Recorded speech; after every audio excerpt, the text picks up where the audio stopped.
Hi everyone, this video is going to cover style sheets and how to work within style sheets, as well as the C and cascading style sheets and how cascades work. So let's start with the different ways that you can write CSS. So CSS can be written in three main areas.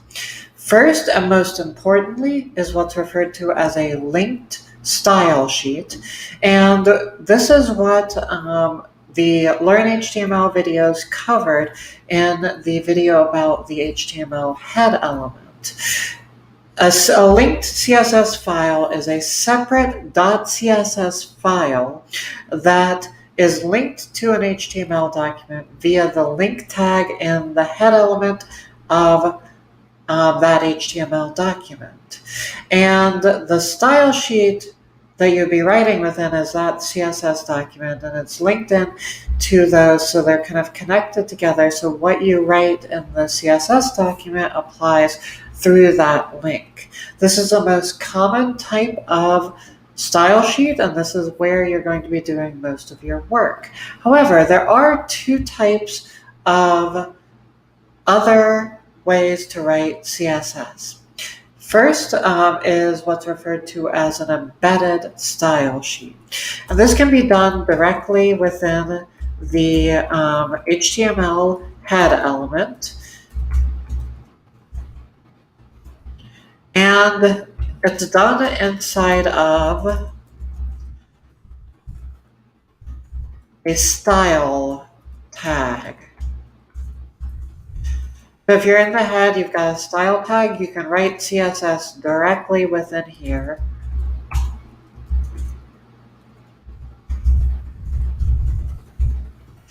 And the CSS will apply to your page.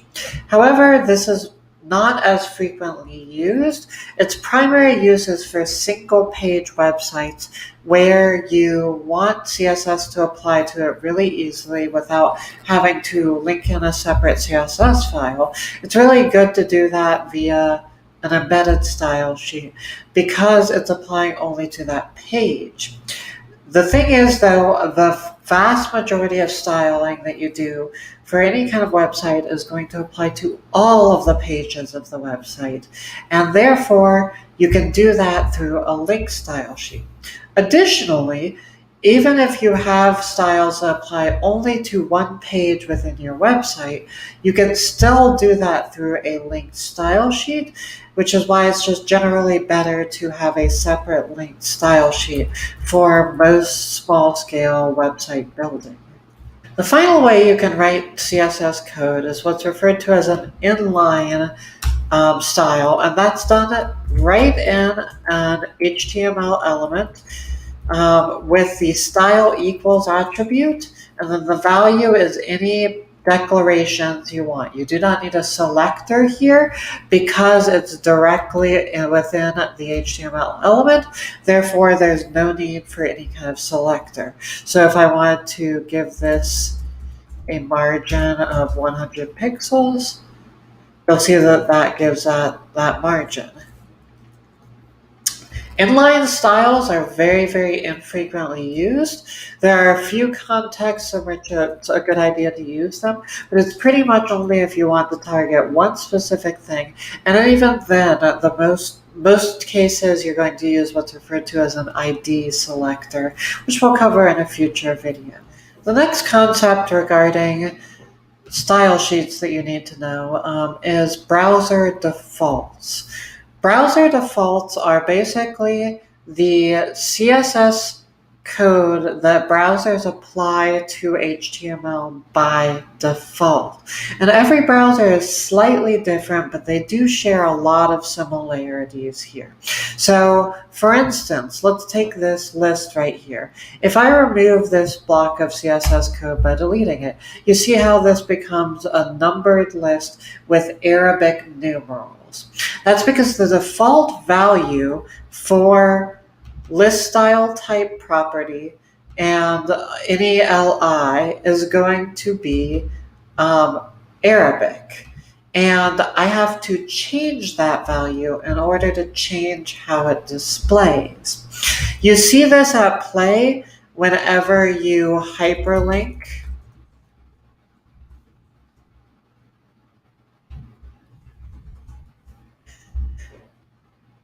Whenever you hyperlink some text, because that text displays as blue and underlined.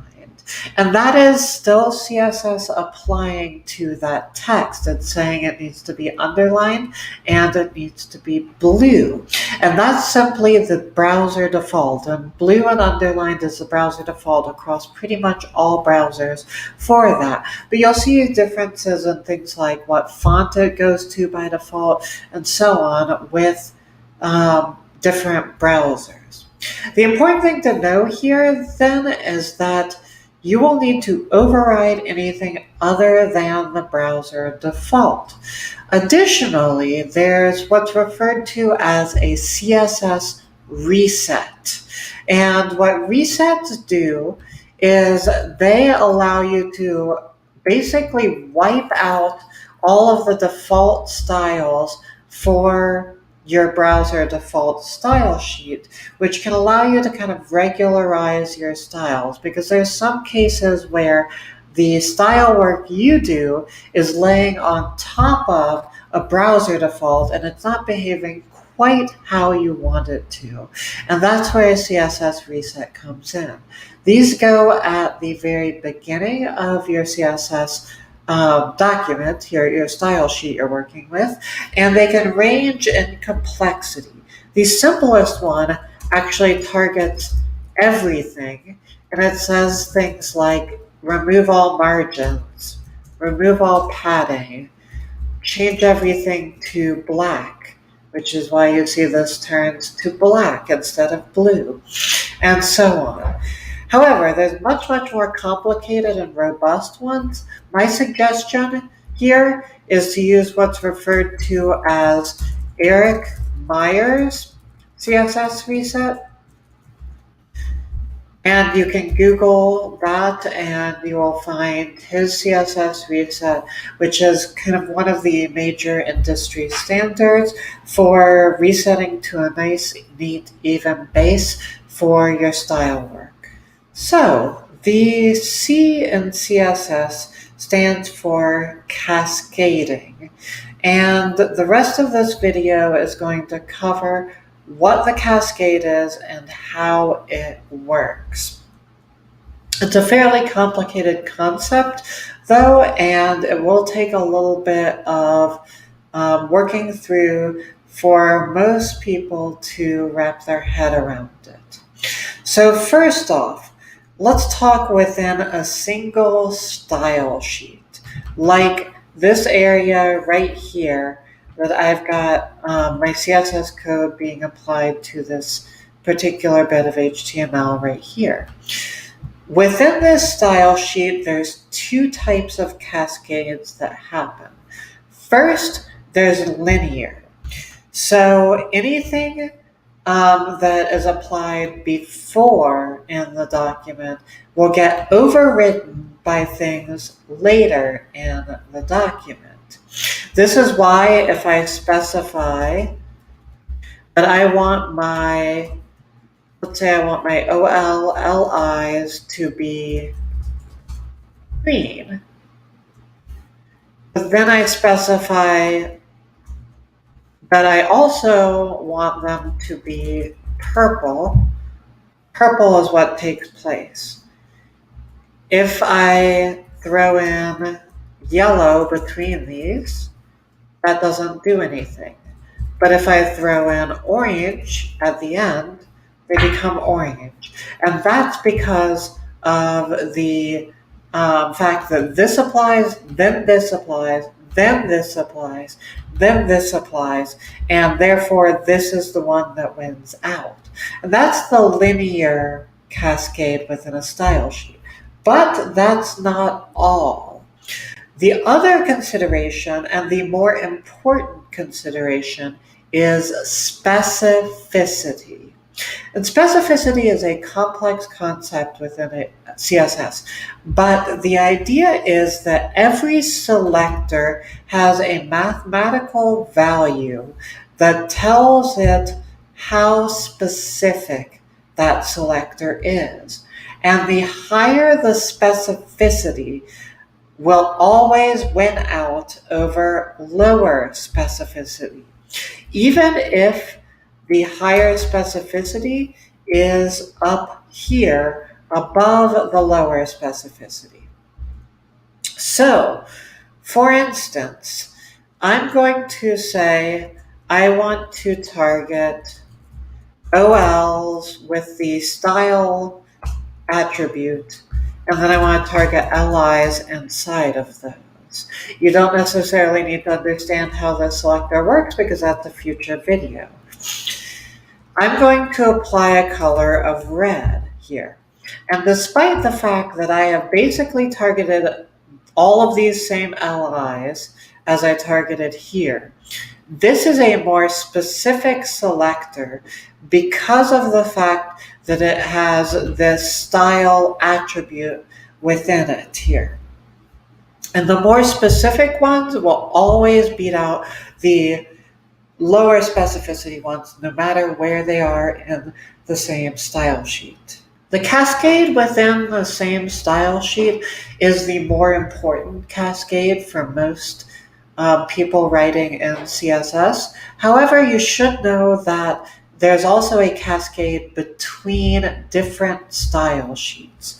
So there are several different style sheets, and the lowest level in the cascade will always be overridden by higher levels in the cascade.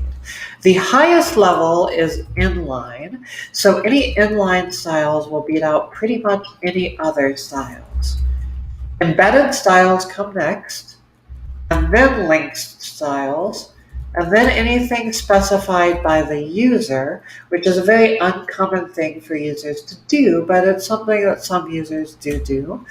And then finally, the browser defaults, which I already covered earlier in this video. So code written in an embedded style sheet will override code written in a linked style sheet, but then the linked will override browser defaults, which is why you see the CSS resets. There is one, basically a trump card, that is what's referred to as exclamation point important. And this is done within your value, and it works to say this particular thing should always win out. So if I remove style, normally we would go back to orange because these are the exact same selector, which means that it goes red, then green, then yellow, purple, orange. You see that if I remove this, it goes back to orange. But exclamation point important after the value but before the semicolon will say this wins out no matter what. So you can use this as a last resort, but it's something that you should very, very rarely use because using it all the time is creating inefficient code. I wanted to conclude by talking about how you should organize and order your style sheets. So while there is no specific order that CSS code needs to come in, I generally suggest that you organize it based on different blocks of your page within the HTML. So for instance, some major ones you might think about are your main navigation styles, your header banner styles, your footer styles. You can also organize by types of styles. So you could say typography. You could say all of your images and so on. And putting your code within these sections using comments within here.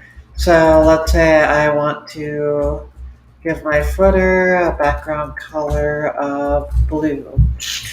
Doing that will allow you to really easily organize your code so that other people can see what's happening and so that you can locate particular pieces of code within that.